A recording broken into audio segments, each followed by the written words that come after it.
Have you ever felt like you're doing everything right with your money, cutting expenses, skipping luxuries, putting away whatever you can, but somehow you're still not getting ahead? Maybe you've been diligently saving for years, and when you look at your bank account, you realize that the purchasing power of that money has actually decreased.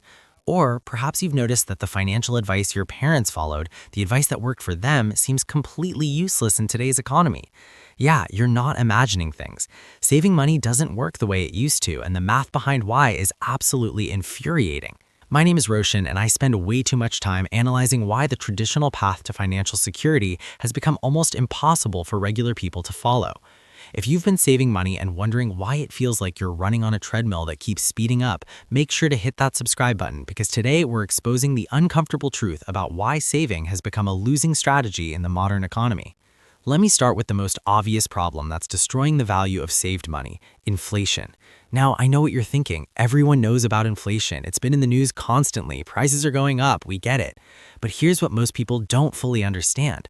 The real impact of inflation on your savings is far worse than the official numbers suggest, and it's systematically destroying your ability to build wealth through traditional saving. The official inflation rate might tell you that prices increased by 3% or 4% last year. Sounds manageable, right? But that's an average across all goods and services, weighted in ways that don't reflect how real people actually spend their money. The things you actually need, housing, food, healthcare, education, transportation, those have been increasing way faster than the official inflation rate suggests. Meanwhile, things like electronics and clothing that bring down the average aren't the expenses that matter most for your financial survival. Let's talk about what this means in practical terms. Say you manage to save $10,000. That's a real accomplishment, and you should be proud of it.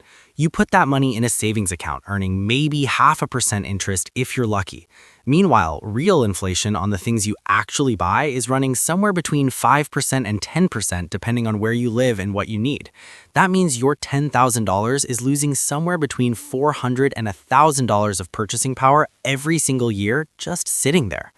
Think about what that actually means. You sacrificed to save that money. You skipped vacations, you cut back on entertainment, you said no to things you wanted. You did everything the financial experts told you to do.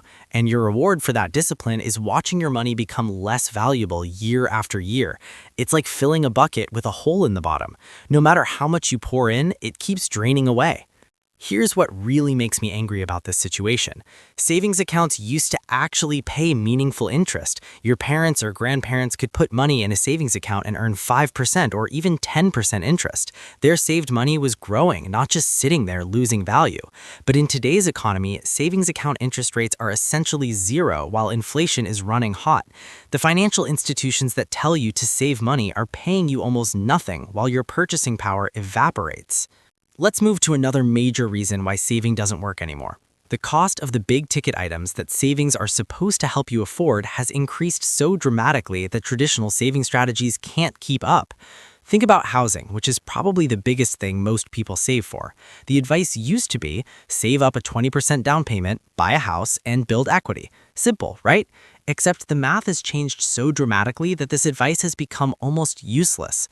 The median home price in the United States is now around $400,000. That means you need to save $80,000 for a 20% down payment. Let's say you're really disciplined and you manage to save $500 per month toward this goal. That's more than most people can afford, but let's say you do it. At that rate, it would take you 160 months or more than 13 years to save that down payment. But here's the problem. While you're saving that $500 a month, home prices aren't standing still. They're increasing. If home prices increase by just 5% per year, by the time you've saved your $80,000 down payment 13 years later, that same house will cost over $700,000. Now you need a $140,000 down payment. You've been saving for over a decade and you're actually further behind than when you started. The goalpost keeps moving faster than you can run toward it. This same dynamic plays out with education costs, healthcare costs, and basically every major expense that people are supposed to save for. You save diligently, but costs increase faster than you can accumulate money. It's like trying to climb up a down escalator. You're making progress in absolute terms, but relative to where you need to be, you're actually losing ground. Let's talk about another brutal reality that makes saving ineffective in the modern economy. The relationship between income and expenses has fundamentally changed. Your parents could follow a simple formula: get a stable job with regular raises that outpaced inflation, keep your expenses modest, save the difference, and slowly build wealth over decades. That formula is broken because wages haven't kept up with the rising cost of living. Real wages, meaning wages adjusted for inflation, have been essentially stagnant for decades. Meanwhile, the cost of housing, healthcare, and education has skyrocketed. What this means in practice is that a larger percentage of your income goes toward basic necessities, leaving less and less available to save. Your parents might have been able to save 15% or 20% of their income because their rent was 25% of their paycheck. You're paying 40 or 50% of your income just for housing, leaving almost nothing to save even if you wanted to. The math here is simple but devastating. If your essential expenses consume 80 or 90% of your income, you can only save what's left. And when unexpected expenses inevitably happen, that small amount of savings gets wiped out immediately.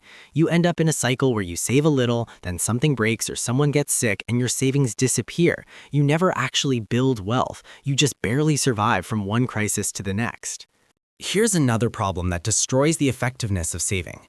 The opportunity cost of keeping money in cash has never been higher. In a normal economy, saving money in a bank account was a reasonable choice. You earned a little interest, your money was safe, and you could access it when needed. But in today's economy, keeping significant money in savings accounts means you're guaranteed to lose purchasing power while missing out on investment returns. The stock market has returned roughly 10% per year on average over the long term. Real estate has appreciated significantly in most markets. Even relatively safe investments like bonds or dividend-paying stocks offer returns that far exceed what you'll get from a savings account. So while you're saving money in the bank, earning basically zero, people who are investing are seeing their wealth grow. The gap between savers and investors keeps widening, and traditional savers keep falling further behind. But here's the catch that makes this whole situation even more frustrating. The advice to invest instead of save only works if you have enough money that you can afford to tie it up in investments. If you're living paycheck to paycheck, you need whatever money you have to be immediately accessible for emergencies. You can't afford to invest in the stock market because you might need that money next week when your car breaks down. So you're stuck in a position where saving doesn't work, but you can't take advantage of the investment strategies that do work because you need liquidity. This creates a two-tier system where people who already have wealth can invest and grow their money, while people who are struggling must keep their limited savings in cash where it loses value. The rich get richer through investment returns, while the poor and middle class get poorer by saving in the traditional way. It's not a level playing field. It's a rigged game where the rules benefit people who already have money. Let's talk about the psychological impact of realizing that saving doesn't work anymore. For generations, saving money was considered the responsible, adult thing to do. It was the foundation of financial security. Work hard, live below your means, save your money, and you'll be okay. That was the promise. But millions of people have followed that advice only to discover that they're not okay. They've saved diligently and they still can't afford a house. They still don't have financial security. They still feel like they're one emergency away from disaster. This realization creates a sense of hopelessness and betrayal. You did everything right. You followed the rules. You made sacrifices, and it didn't work. So what's the point? Why keep denying yourself today for a future that seems increasingly out of reach? This is why you're seeing more people adopt a live for today mentality. They've done the math and realized that saving for tomorrow doesn't actually improve their tomorrow, so they might as well enjoy today. I'm not saying this is the right mindset, but I understand where it comes from. When the traditional path to financial security is blocked, people make different choices. They stop saving for a down payment they'll never afford and take a vacation instead. They stop putting money in savings accounts where it loses value and spend it on experiences they can enjoy now. And honestly, can you blame them when the math shows that saving isn't working? Here's another factor that's killing the effectiveness of saving. The emergency threshold has increased while savings rates have decreased. Your parents might have needed $500 for a typical emergency, a car repair, a medical bill, something manageable. Today's emergencies cost way more. Car repairs that used to be a few $100s now cost over $1,000. Medical emergencies can easily run into the tens of thousands even with insurance. Home repairs, dental work, unexpected travel, everything costs more. Meanwhile, the amount that people can realistically save has decreased because of wage stagnation and increased costs. So you have more expensive emergencies and less saved money to handle them. The gap between what you need and what you have keeps growing. Even people who consider themselves good savers find that their emergency fund, which seemed adequate last year, isn't nearly enough this year. This is why credit card debt has exploded. People aren't using credit cards because they're irresponsible or bad with money. They're using credit cards because their savings don't cover emergencies anymore. When your car breaks down and the repair costs $2,000, but you only have $1,000 in savings, what are you supposed to do? You put it on a credit card. Now you're in debt, paying interest, which makes it even harder to save for the next emergency. It's a vicious cycle that saving alone can't break. Let's talk about the tax treatment of savings, which is another way the system punishes savers. Any interest you earn on your savings account gets taxed as ordinary income at your full tax rate. So if you're lucky enough to find a savings account paying 1% interest and you're in a 22% tax bracket, your after-tax return is less than 1%. Meanwhile, inflation is running at 5% or more. You're losing over 4% of purchasing power every year, even after accounting for the tiny bit of interest you earned. Compare this to how investment income is treated. Long-term capital gains get taxed at preferential rates, often much lower than ordinary income tax rates. Retirement accounts offer tax advantages, real estate offers depreciation benefits. The tax code is designed to benefit investors and penalize savers. It's almost like the system is telling you that savings for suckers and you should be investing instead. But again, that only helps people who have enough money to invest. The banking system itself has become part of the problem. Banks used to serve savers. They'd pay you reasonable interest on your deposits and use that money to make loans. Now, banks have so much money from sources other than regular depositors that they don't need to compete for your savings. They can pay you almost nothing because they don't really need your money. Meanwhile, they're making record profits while your savings lose value in their vaults. And let's not forget the fees. Banks charge you fees for not maintaining minimum balances, fees for using ATMs, fees for overdrafts, fees for paper statements. They've found countless ways to extract money from the people trying to save. So not only are you not earning meaningful interest, you're actively losing money to fees. The institutions that are supposed to help you save are actually making it harder to build wealth. Here's a truth that's hard to accept. The entire economic system has shifted away from rewarding savers and toward rewarding borrowers and risk takers.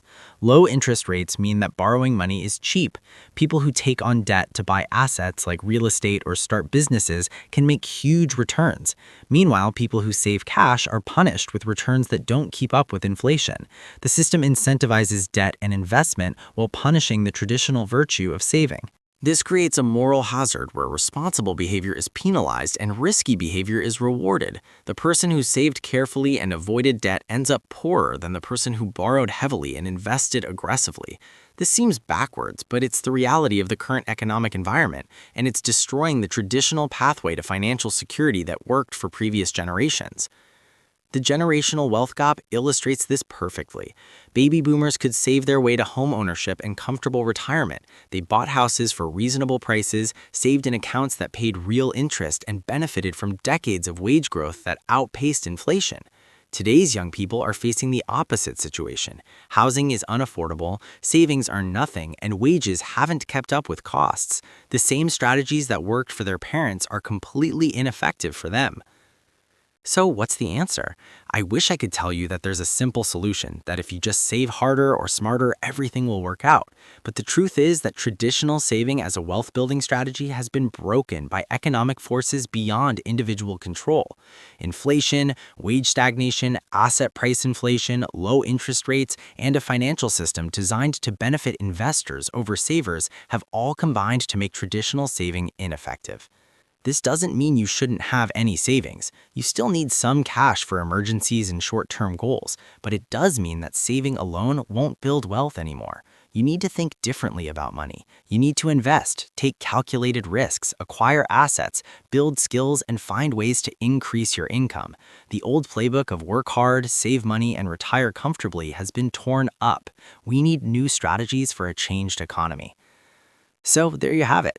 Saving doesn't work anymore because inflation is destroying purchasing power faster than you can accumulate it, because costs are rising faster than incomes, because banks pay nothing while charging fees, and because the entire economic system has shifted to reward risk takers over savers.